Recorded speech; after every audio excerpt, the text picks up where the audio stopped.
Hello little learners, कैसे हैं आप सब लोग। मैग्नेट ब्रेन्स में आपका स्वागत है। मैं हूं आपकी इंग्लिश एजुकेटर और आज की क्लास में हम लोग कवर करने वाले हैं चैप्टर 7 का एक्सप्लेनेशन। इसके पहले वाली क्लास में हमने सेल्फ असेसमेंट देखा था, हमने खुद को असेस किया था। ये देखा था कि जितने भी हमने चैप्टर्स पढ़े हैं, समझे हैं, वो आपको अच्छे से समझ आए हैं कि नहीं, आप उन्हें रीड कर पा रहे हैं कि नहीं, और जितने भी आंसर्स हैं आप उन्हें कैसे लिख रहे हैं, किसी की हेल्प से लिख रहे हैं, खुद से लिख रहे हैं, एक्टिविटीज़ कर पा रहे हैं कि नहीं। और अगर वो वीडियो आपने अब तक नहीं देखा है तो आप आई बटन पे क्लिक कर वो वीडियो देख सकते हैं, या डिस्क्रिप्शन बॉक्स में आपको उसका लिंक दिया गया है।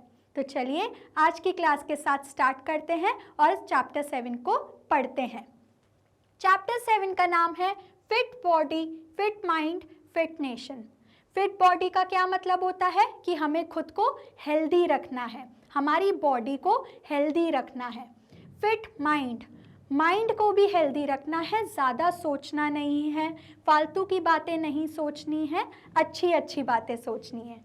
फिट नेशन, अगर हमारी बॉडी अच्छी रहेगी, हमारा माइंड अच्छा रहेगा तो हमारा पूरा नेशन भी हेल्दी रहेगा। अगर हम सब लोग अपनी बॉडी पर ध्यान देंगे, अपनी हेल्थ पर ध्यान देंगे, अपनी माइंड की फिटनेस पर ध्यान देंगे तो हमारा नेशन हेल्दी रहेगा, हम सब ठीक रहेंगे।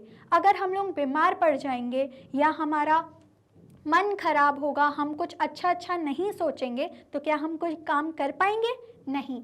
तो इसलिए हमें हमारा बॉडी को भी फिट रखना है, माइंड को भी फिट रखना है ताकि हमारा नेशन फिट रह सके। तो चलिए इस पोयम को पढ़ते हैं और समझते हैं। पोयम स्टार्ट होती है और लिखते हैं, active boy Anant plays the game of hockey even when the ground is Rocky. जो अनंत है वो बहुत ज़्यादा एक्टिव है, बहुत ज़्यादा फुर्तीला है। Plays the game of hockey, वो कौन सी गेम खेल रहा है? हॉकी खेल रहा है। Even when the ground is Rocky, वो तब भी खेलता है जब उसका जो ग्राउंड है, जिस ग्राउंड पर वो खेलता है वो रॉकी होता है। रॉकी का क्या मतलब होता है? कवर्ड विथ रॉक्स, वहाँ पे बहुत सारे पत्थर होते हैं। तो इस पैराग्राफ को फिर से देखते हैं। एक्टिव बॉय अनंत, अनंत जो है वो बहुत ज़्यादा एक्टिव है, फुर्तीला है। वो कौन सी गेम खेल रहा है? हॉकी गेम खेल रहा है। वो ग्राउंड पर तब भी खेलता है जब ग्राउंड बहुत ज़्यादा रॉकी होता है, मतलब वहाँ पर बहुत सारे पत्थर होते हैं। आगे देखते हैं।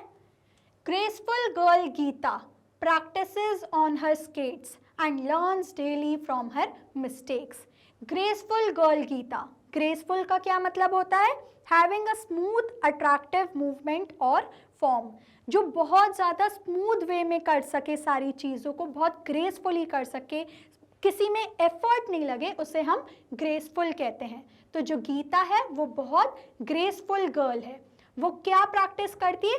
अपनी स्केट्स चलाने का प्रैक्टिस करती है।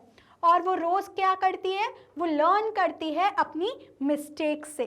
जैसे कि हम कोई गलती कर लेते हैं और हम सीखते हैं उस गलती से कि वो रिपीट ना हो, तो वैसे ही जो गीता है वो भी अपनी स्केट को प्रैक्टिस करती है, और अगर उससे कोई गलती हो जाती है तो वो रोज़ अपनी गलतियों से कुछ ना कुछ सीखती है। आगे देखते हैं नेक्स्ट पैराग्राफ पे। Little boy लमाओ proudly plays a guitar while his friend join him with a sitar. अब जो लामू है, जो लिटिल बॉय है, छोटा बच्चा है, वो गिटार बजाता है अपना, बहुत प्राउड से बजाता है, और उसका जो फ्रेंड है वो भी उसको ज्वाइन करता है और वो क्या बजाता है? Sitar.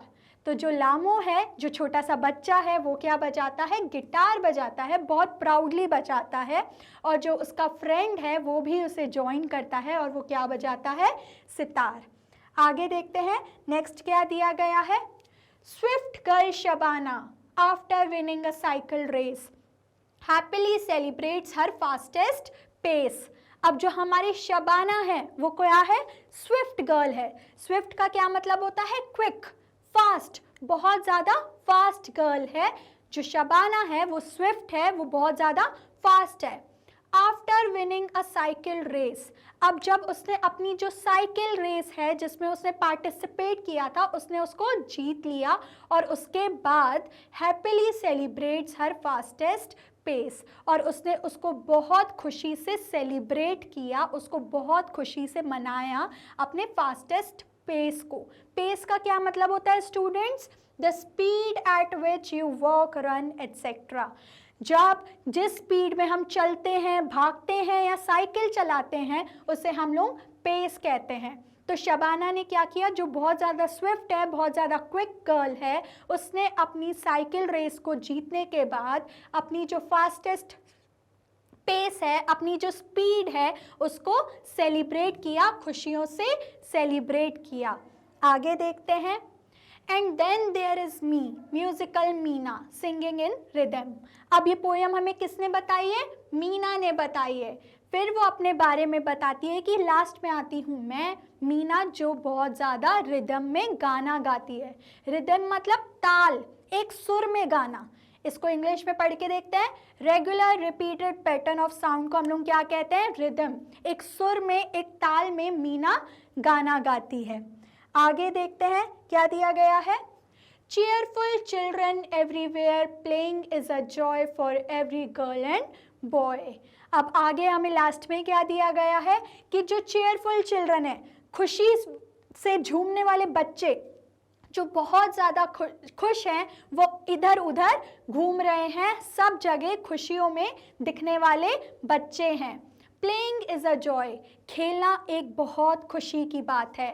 For every girl and boy, सारे बच्चों के लिए, हर लड़की के लिए, हर लड़के के लिए खेलना एक बहुत खुशी की बात है।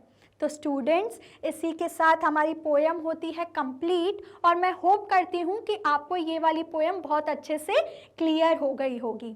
अब आगे हमें कुछ न्यू वर्ड्स दिए हुए हैं पोयम में से ही, जैसे कि मिस्टेक्स। मिस्टेक्स का क्या मतलब होता है? गलतियाँ, गलतियाँ करना। नेक्स्ट है प्राउडली। प्राउडली का क्या मतलब होता है? गर्व से। हमको खुद पर बहुत प्राउड होना चाहिए, हमको खुद पर बहुत गर्व होना चाहिए।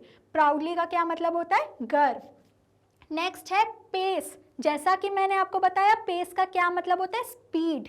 जिस स्पीड से हम लोग चलते हैं, भागते हैं या साइकिल चलाते हैं, उससे हम लोग पेस बोलते हैं। नेक्स्ट है वर्ड हमारा रिदम। रिदम का क्या मतलब होता है? ताल, सुर, एक कंटिन्यूअस पैटर्न एक ही साउंड का, उसे हम लोग क्या कहते हैं? रिदम। नेक्स्ट है वर्ड हमारा चेयरफुल। चेयरफुल का क्या मतलब होता है? खुशी। बहुत ज़्यादा खुश होने को हम लोग क्या कहते हैं? चेयरफुल। और लास्ट वर्ड है हमारा स्विफ्ट। स्विफ्ट का जैसे कि मैंने आपको मतलब बताया, तेज, क्विक, फास्ट, उसको हम क्या बोलते हैं? स्विफ्ट। स्विफ्ट किसके लिए यूज़ किया गया था? शबाना के लिए। तो ऐसे ही ये कुछ न्यू वर्ड्स हैं जिसका आपको मतलब पता रहना चाहिए। तो स्टूडेंट्स, इसी के साथ ये चैप्टर होता है कंप्लीट, ये पोयम होती है कंप्लीट, और मैं होप करती हूँ कि ये आपको बहुत अच्छे से समझ आई हो। नेक्स्ट क्लास में हम लोग इस चैप्टर की एक्सरसाइजेस को देखेंगे और उन्हें सॉल्व करने की कोशिश करेंगे। ऐसे और इंटरेस्टिंग वीडियोस देखने के लिए आप मैग्नेट ब्रेन्स के यूट्यूब चैनल, मोबाइल एप्लीकेशन और वेबसाइट को विजिट कर सकते हैं। ई नोट्स और ई बुक्स का लिंक आपको डिस्क्रिप्शन बॉक्स में दिया गया है। Magnet brains high quality education provide करती है free of cost. Magnet brains के कुछ टॉप कोर्सेज हैं जो आपको हिंदी और इंग्लिश दोनों मीडियम में अवेलेबल हैं। आप हमें बाकी प्लेटफॉर्म्स पर भी फॉलो कर सकते हैं। लाइक, शेयर और सब्सक्राइब करना ना भूलें। अगली क्लास में मिलते हैं। Until then, take care and keep learning.